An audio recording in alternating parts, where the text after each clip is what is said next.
Tercera derrota consecutiva del Club de Fútbol Badalona después de perder contra el Valencia Mestalla en casa por 0-2. Mario Arqués y Portu fueron los goleadores del filial valencianista.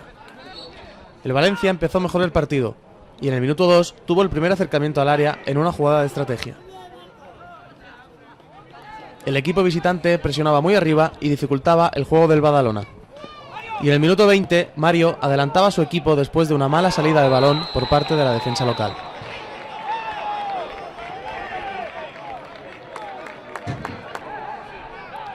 A partir del minuto 30, el Badalona despierta y empieza a tener sus ocasiones de gol.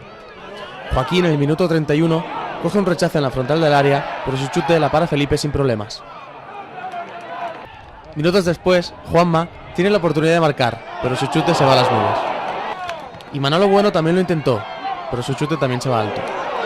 Al filo del descanso, Juanma tuvo la más clara para el Badalona, completamente solo dentro del área pequeña, después de un pase de Joaquín, pero no acierta en el remate.